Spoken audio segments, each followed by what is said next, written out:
आज हम बात करेंगे एक ऐसे मुद्दे पर जो आपके घर, आपके परिवार और आपके भविष्य से जुड़ा है।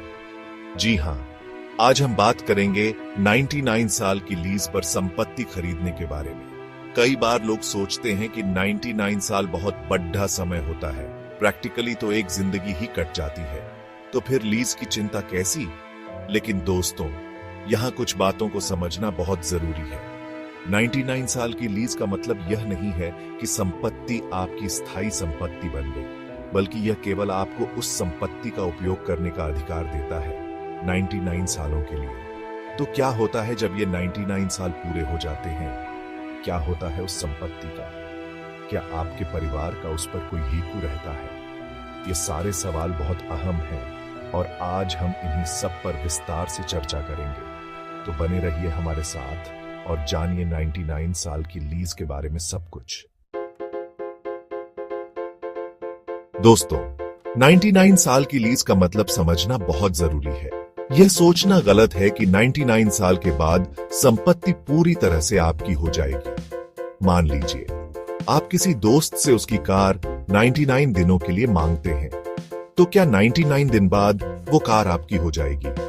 बिल्कुल नहीं। ठीक उसी तरह 99 साल की लीज का मतलब है कि आप उस संपत्ति का उपयोग 99 सालों तक कर सकते हैं। उसके बाद उसका मालिकाना EQ अब भी मूल मालिक के पास ही रहेगा। यह समझना बेहद जरूरी है कि लीज एक समझौता है जिसमें संपत्ति का मालिक आपको एक निश्चित समय के लिए उस संपत्ति का उपयोग करने का अधिकार देता है। बदले में आपको कुछ रकम देनी होती है।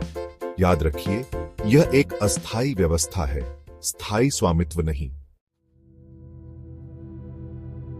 अब सवाल ये उठता है कि जब 99 साल की लीज खत्म हो जाती है तो क्या होता है? दोस्तों, जब लीज की अवधि समाप्त हो जाती है तो संपत्ति का अधिकार वापस उसके मूल मालिक के पास चला जाता है। यह मूल मालिक सरकार हो सकती है, कोई प्राधिकरण हो सकता है या फिर कोई निजी व्यक्ति भी हो सकता है। हालांकि कई मामलों में लीज एग्रीमेंट में नवीनीकरण यानी रिन्यूअल का प्रावधान भी होता है। इसका मतलब है कि लीज की अवधि खत्म होने से पहले आप एक निश्चित रकम देकर लीज को आगे बढ़ा सकते हैं। लेकिन यह जरूरी नहीं है कि हर लीज एग्रीमेंट में नवीनीकरण का विकल्प हो। इसलिए लीज प्रॉपर्टी खरीदने से पहले एग्रीमेंट को ध्यान से पढ़ना बहुत जरूरी है। मान लीजिए आपके लीज एग्रीमेंट में नवीनीकरण का विकल्प है, तो क्या यह प्रक्रिया आसान होती है? दोस्तों, नवीनीकरण की प्रक्रिया हर मामले में अलग अलग हो सकती है। आमतौर पर लीज धारक को नवीनीकरण के लिए संबंधित प्राधिकरण या मालिक को एक आवेदन देना होता है। इसके साथ ही नवीनीकरण के लिए आपको अतिरिक्त शुल्क भी देना पड़ सकता है। यह शुल्क संपत्ति के बाजार मूल्य, लीज की अवधि और अन्य कई कारकों पर निर्भर करता है। साथ ही नवीनीकरण के समय नए नियम और शर्तें भी लागू हो सकती हैं। इसलिए यह जरूरी है कि आप नवीनीकरण की प्रक्रिया को अच्छी तरह से समझ लें। चैप्टर 4, घर खरीदने से पहले कुछ जरूरी बातें। दोस्तों, घर खरीदना एक बड़ा फैसला होता है। यह आपके जीवन की एक महत्वपूर्ण पूंजी होती है। इसलिए यह बहुत जरूरी है कि आप कोई भी कदम उठाने से पहले सभी पहलुओं पर गौर कर लें। अगर आप लीज प्रॉपर्टी खरीदने की सोच रहे हैं तो कुछ बातों का ध्यान रखना बेहद जरूरी है। सबसे पहले मालिकाना हक यानी ऑनरशिप राइट्स को समझें। फ्री होल्ड प्रॉपर्टी में आपको संपत्ति का पूर्ण स्वामित्व मिलता है, जबकि लीज होल्ड में आपको केवल उपयोग करने का अधिकार मिलता है। लीज की शेष अवधि भी एक महत्वपूर्ण कारक है। अगर लीज की अवधि बहुत कम बची है तो भविष्य में आपको संपत्ति बेचने या उस पर लोन लेने में दिक्कत आ सकती है। इसलिए लीज एग्रीमेंट को ध्यान से पढ़ें और किसी विशेषज्ञ से सलाह जरूर लें। चैप्टर 5, लीज प्रॉपर्टी, फायदे भी हैं। दोस्तों, ऐसा नहीं है कि लीज प्रॉपर्टी में सिर्फ नुकसान ही है, इसके कुछ फायदे भी हैं। सबसे बड़ा फायदा यह है कि लीज प्रॉपर्टी आमतौर पर फ्री होल्ड प्रॉपर्टी से सस्ती होती है। इसलिए अगर आपके पास बजट कम है तो लीज प्रॉपर्टी एक अच्छा विकल्प हो सकती है। दूसरा फायदा यह है कि अगर संपत्ति सरकार या किसी बड़े प्राधिकरण से लीज पर ली गई है तो यह ज्यादा भरोसेमंद हो सकती है, क्योंकि ऐसी संस्थाएं अपनी छवि और नियमों का ध्यान रखती हैं। हालांकि यह जरूरी है कि आप लीज एग्रीमेंट और संबंधित संस्था के बारे में पूरी जानकारी हासिल कर लें। Chapter 6 lease property. जाने नुकसान भी दोस्तों, हर सिक्के के दो पहलू होते हैं। ठीक उसी तरह लीज प्रॉपर्टी के कुछ नुकसान भी हैं। सबसे बड़ा नुकसान तो यही है कि आपको संपत्ति का स्वामित्व नहीं मिलता। आप केवल एक निश्चित अवधि के लिए उसका उपयोग कर सकते हैं। दूसरा नुकसान नवीनीकरण शुल्क से जुड़ा है। जैसा कि हमने पहले चर्चा की, लीज की अवधि खत्म होने पर आपको नवीनीकरण के लिए अतिरिक्त शुल्क देना पड़ सकता है। यह शुल्क काफी ज्यादा भी हो सकता है। इसके अलावा लीज एग्रीमेंट में संपत्ति के उपयोग को लेकर कुछ शर्तें भी हो सकती हैं, जैसे आप संपत्ति का पुनर्निर्माण नहीं करा सकते या उसे किराए पर नहीं दे सकते।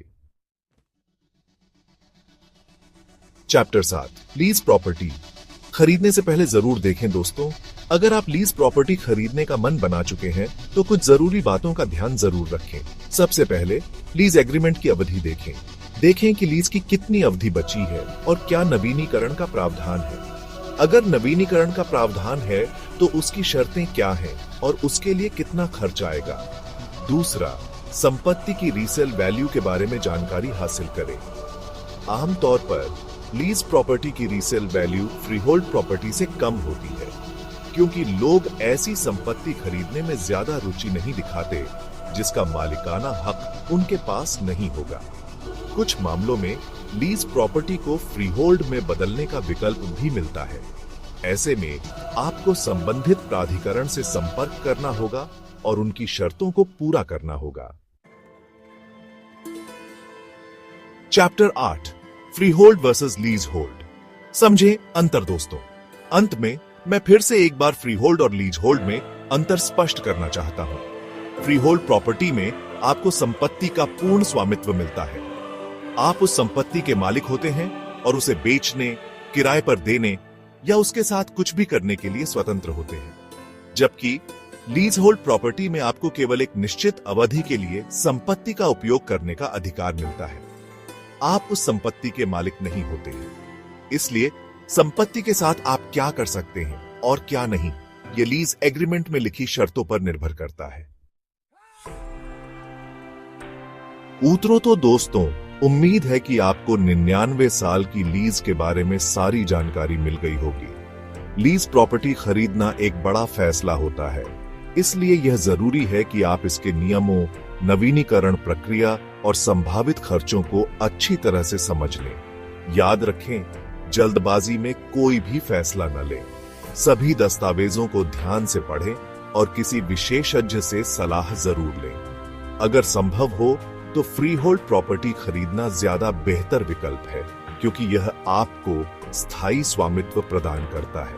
और हां, अगर आपको यह वीडियो पसंद आया हो तो इसे लाइक और शेयर जरूर करें। साथ ही ऐसे ही महत्वपूर्ण जानकारी के लिए हमारे चैनल को सब्सक्राइब करना न भूलें। नमस्कार।